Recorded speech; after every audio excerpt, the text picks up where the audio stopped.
नमस्कार।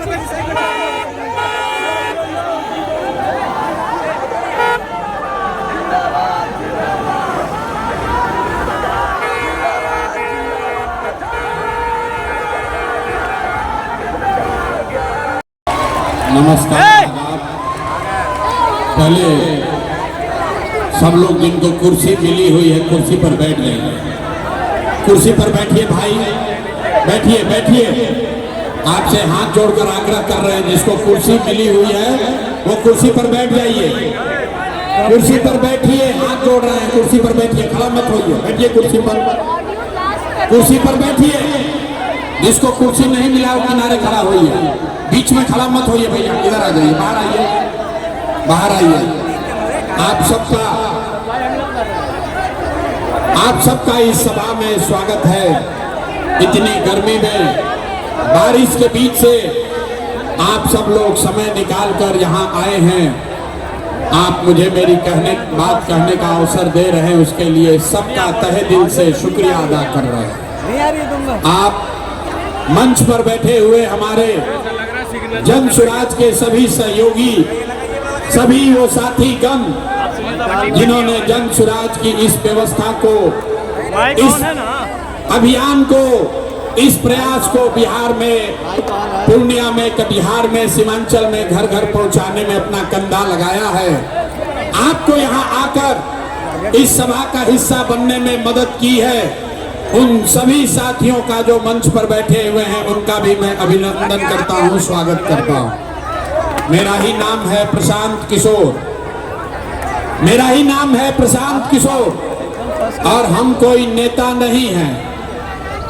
आप यहाँ पर आए हैं ये सोच के कि कोई नया दल बना है जन सुराज, उसका कोई नेता है प्रशांत किशोर।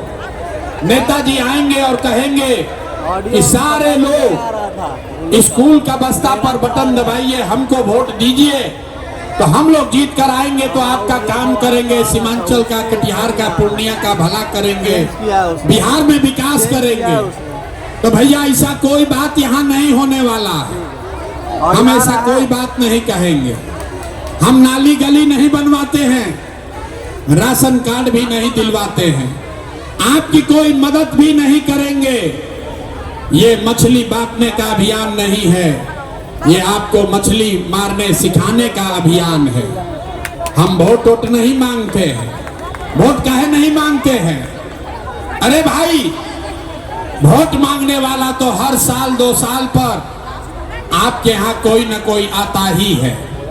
जो आया यही कहा हमको वोट दे दो, हम आएंगे तो तुम्हारा जीवन का सारा काम हो जाएगा। यही सुन सुन के आप और हम जीवन भर से वोट दिए जा रहे हैं। पहले 40-45 बरस तक हम लोगों ने वोट देकर कांग्रेस का राज बनाया, फिर 15 बरस गरीब के बेटा लालू जी को राजा बनाए। अभी 20 बरस से नीतीश बाबू कुर्सी पर बैठे हैं। दिल्ली में लोगों ने मोदी जी को भी वोट देकर जिताकर बैठाकर देख लिया। आपका और आपके बच्चों का कटिहार में, पूर्णिया में, सीमांचल में, बिहार में आपका और आपके बच्चों का जीवन नहीं सुधरा। तब आए हैं कोई प्रशांत किशोर। आप हमारी बात सुनिएगा, हम पर भरोसा करके हमको वोट दीजिएगा। तो इसका क्या गारंटी है कि जीतने के बाद हम आपके साथ धोखा नहीं करेंगे? हे भाई, वोट से पहले तो सब आदमी अच्छे बतियाता है, वोट के बाद आपके साथ धोखा करता है।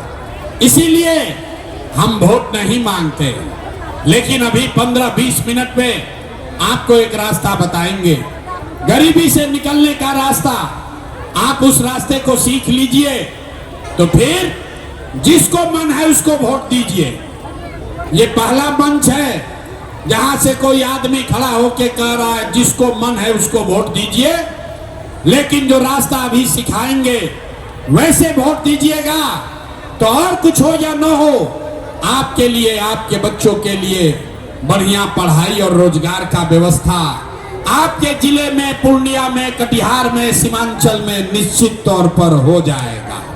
और अगर न हो तो नेताजी का नहीं, मुखिया विधायक का नहीं, मंत्री सांसद का नहीं, अपना बेटा अपना भाई प्रशांत किशोर का गला पकड़िएगा। तब भाषण हो गया खत्म। अब 15 मिनट में सारे लोग सीखेंगे कि गरीबी से कैसे निकलना है। आपसे कुल जमा 3 गो सवाल हम पूछेंगे। आपको अपनी जगह से हाथ उठाकर सिर्फ हाँ या ना बोलना है। और अभी 15 मिनट में आपको दिखेगा कि आपके गरीबी का, बिहार के बदहाली का कारण क्या है और इससे निकलने का रास्ता, उपाय क्या है। उत्तर देते समय, ए भाई कुर्सी पर बैठ जाओ, आगे पीछे को नहीं दिख रहा, बैठ जाइए कुर्सी पर। उत्तर देते समय सब आदमी को हाथ उठाना है, हाथ उठाकर जवाब देना है। हाथ काहे उठाना है? ए भाई, लोकतंत्र में, जमहूरियत में हाथ में ही सारा दम है। इसी हाथ से जिसका बटन दबा दीजिएगा वहीं से राजा पैदा हो जाएगा। तो ये जो सारा पढ़ाई है ये सिर्फ कैसे बटन दबाना है यही आपको बताएंगे। अब भाषण खत्म। कोई 15 जिसको ये रास्ता सीखना है, ए उम्मीदवारी का ये बक बांटो, यहाँ से हटाओ, हटाओ ये पर्चा पर्ची। सारे लोग 15 मिनट में 3 सवाल का जवाब दीजिए और अपने जीवन में गरीबी से निकलने का रास्ता सीखिए। अब सवाल शुरू हो रहा है। आपस में कोई बात नहीं करेगा।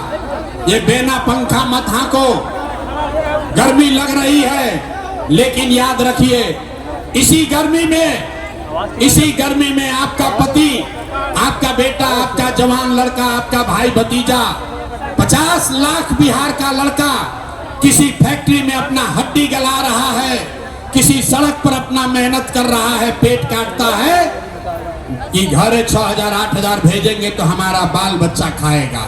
तो अगर अपने परिवार वालों को गरीबी से निकालना चाहते हैं तो 15 मिनट गर्मी बर्दाश्त कीजिए। सारे लोग सोचकर बताइए, आपके गांव पंचायत में और कुछ हो या न हो, आपके लिए, आपके बच्चों के लिए बढ़िया पढ़ाई और रोजगार का व्यवस्था होना चाहिए कि नहीं होना चाहिए? हाथ नहीं उठा, सबका हाथ उठना चाहिए। सबको हाथ उठाकर बताना है होना चाहिए कि नहीं होना चाहिए, होना चाहिए कि नहीं होना चाहिए, होना चाहिए, होना चाहिए। अरे नेता सब इतना यहाँ का आदमी का खून चूस लिया है कि मुंह में आवाजें नहीं है। अरे जोर से बोलो, अपने बच्चों के लिए पढ़ाई रोजगार होना चाहिए कि नहीं होना चाहिए? अरे भाई, यहाँ का आदमी कितना समझदार है। आप चाहे अगड़े हैं या पिछड़े, हिंदू हैं या मुसलमान, पढ़े लिखे या अनपढ़, गरीब हैं या अमीर, महिला है या पुरुष, युवा है या बुजुर्ग, सब आदमी ने कहा कि न भैया पढ़ाई या रोजगार तो होना ही चाहिए।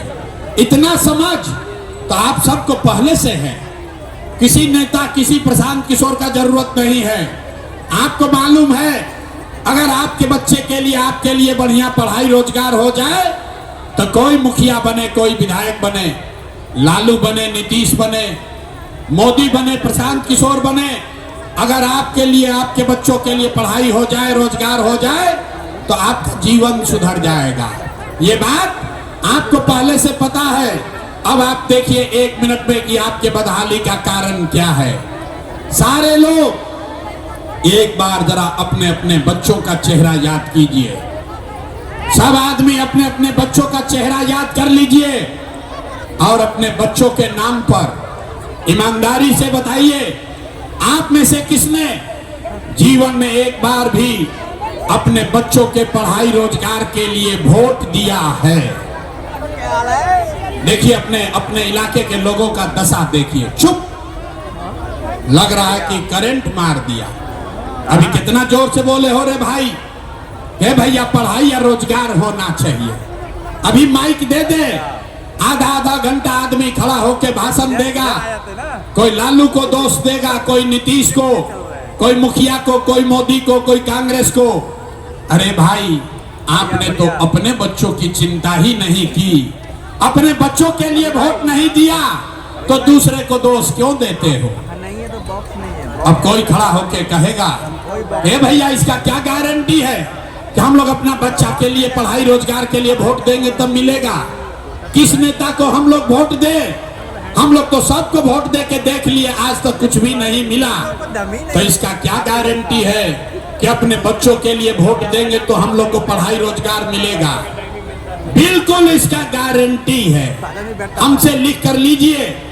बिल्कुल इसका गारंटी है, वोट जिसको देना है दीजिए, लेकिन आपके बच्चों को पढ़ाई रोजगार मिलेगा ही मिलेगा। हमारी बात पर भरोसा नहीं करना है, सबको अपने आंख के सामने देखना है जादू। 2 मिनट में जादू दिखेगा कि आपके बच्चों को पढ़ाई रोजगार कैसे मिलेगा। सारे लोग जरा दूसरे सवाल का जवाब दीजिए। आज तक आपने जिस नेता जिस दल को भी वोट दिया, उन नेताओं ने आपका और आपके बच्चों का काम किया है कि नहीं किया है? नहीं किया है तो हथवा हिलाना है, हाथ उठाना है। नेता लोग काम किए हैं कि नहीं किए? हाथ नीचे मत करो, हाथ ऊपर कीजिए। जोर से बोलो भैया, किया है कि नहीं किया है? किया है कि नहीं किया है? सोच कर बोलिए, किया है कि नहीं किया है?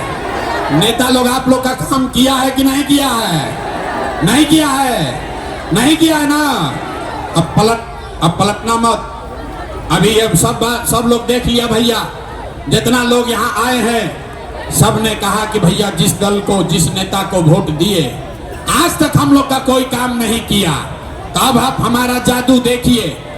सही बात बोले तो हाथ उठा के जोर से हाँ बोलना, गलत बोलेंगे तो ना बोल दीजिएगा, बात खत्म होगा। आपको दिखेगा कि पढ़ाई रोजगार कैसे मिलेगा। पूरे बिहार में, पूर्णिया कटिहार में यहाँ आए बहुत सारे लोगों ने 5 किलो अनाज के लालच में मोदी जी को, भाजपा को वोट दिया है। तो बिहार में चाहे जितना चोरी भ्रष्टाचार है, 1 किलो चोरी करके 4 किलो अनाज यहाँ के गरीब आदमी को मिल रहा है कि नहीं मिल रहा है? अथवा उठा कर बोलना है, 4 किलो अनाज मिल रहा है कि नहीं मिल रहा है? आपने हमने वोट दिया हिंदू मुसलमान बनके। चुनाव से पहले सारे हिंदुओं ने कहा कि हमारा दशा कुछ हो, पहले अयोध्या में राम जी का मंदिर बनना चाहिए।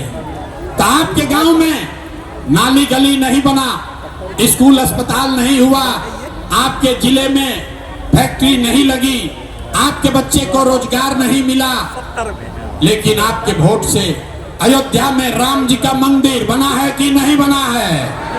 अरे हाथ उठाकर बोलो, मंदिर बना है कि नहीं बना है? आपने हमने वोट दिया। कई लोगों ने नीतीश कुमार को पानी बिजली सड़क के नाम पर, लालू जी के राज में बिहार में बिजली पानी सड़क नहीं था, तो नीतीश के बिहार में इसी भ्रष्टाचार वाले राज में बिजली का बिल 1000 आए चाहे 2000, घरे घरे बिजली आया है कि नहीं आया है? अरे भाई हाथ उठाकर बोलो, बिजली आया है कि नहीं आया है? यहाँ का आदमी गरीब है, 2 बार हिलाने पर बोलता है। अरे हाथ उठाकर बोलो, बिजली आया है कि नहीं आया है? आपने हमने वोट दिया जाति के नाम पर, अपने जात के नेता को। बिहार में आदमी कहता है जी ही चाहे मर जाए अपना जाते वाला को वोट देंगे। तो आपके जात के नेता ने आपके बच्चों के लिए पढ़ाई रोजगार का बात नहीं किया, लेकिन जाति का बात और जाति का गिनती जनगणना पूरा बिहार में कराया है कि नहीं कराया है? आपने हमने वोट दिया सिलेंडर के लालच में मोदी जी को। सब लोग कहा कि अब सिलेंडर पर खाना बनाएंगे। तब भैया सिलेंडर का दाम 1000 हो कि 1200, घरे घरे सिलेंडर बटा है कि नहीं बटा है? अरे हाथ उठाकर बोलो, सिलेंडर बटा है कि मोदी झूठो बोल रहे हैं? आपने हमने वोट दिया मोदी का भाषण सुन के कि मोदी जी ने गुजरात में बड़ा विकास किया है। तो भैया मोदी गुजरात में तो विकास कर रहे हैं, पूरा देश का पैसा ले जाकर गुजरात के गांव-गांव में मोदी फैक्ट्री लगा रहे हैं। और पूरे बिहार से, सीमांचल कटिहार पूर्णिया से आपके हमारे बच्चे गुजरात में जाकर नौकरी मजदूरी कर रहे हैं कि नहीं कर रहे हैं? ए भाई, तो कौना बात पर वोट दिए जो नहीं मिला? किस बात पर वोट दिए कि नहीं मिला? आपने कहा अपने बच्चों के नाम पर कि भैया जीवन में आज तक अपना बच्चा के पढ़ाई रोजगार के लिए वोट नहीं दिए। यही जादू दिखाने आए हैं। वोट वोट नहीं मांगते हैं, यही जादू दिखाते हैं। भोगे बबूल तो आम कहां से खाओगे? वोट दोगे 5 किलो अनाज के लिए तो रोजगार कहां से भेटाएगा? वोट दोगे हिंदू मुसलमान बन के तो आपके लिए, आपके बच्चों के लिए पढ़ाई कहां से होगा? वोट दोगे जाति के नाम पर तो भैया फैक्ट्री कैसे लगेगा? आपने अनाज के लिए वोट दिया, 4 किलो अनाज आपको मिल रहा है। आपने मंदिर के लिए वोट दिया, अयोध्या में मंदिर बन गया। आपने जाति के लिए वोट दिया, बिहार में घर घर जात का चर्चा गिनती हो गया। आपने बिजली के लिए वोट दिया, घर घर बिजली आ गई। आपने सिलेंडर के लिए वोट दिया, घर घर सिलेंडर बट गया। आपने गुजरात के विकास के लिए वोट दिया, गुजरात में फैक्ट्री लग गई। आपने अपने बच्चों के पढ़ाई रोजगार के लिए वोट नहीं दिया, इसीलिए सारा बिहार का बच्चा अनपढ़ और मजदूर बन गया। यही बात बताने आए, यही बात बता रहे, वोट वोट नहीं मांग रहे। देखिए यहाँ कितने मुसलमान साथी बैठे हैं, सारे मुसलमानों की दशा। हम 2 बरस पैदल चले, 5000 से ज्यादा गांव में गए और रोज मन से कहते हैं मुसलमानों की जो दुर्दशा है, दलितों के बाद सबसे ज्यादा गरीबी, बदहाली, फटेहाली अगर कहीं है तो मुसलमानों के बीच में है। मुसलमानों से पूछिए, अरे भाई इतने दुर्दशा में कैसे जी रहे हो?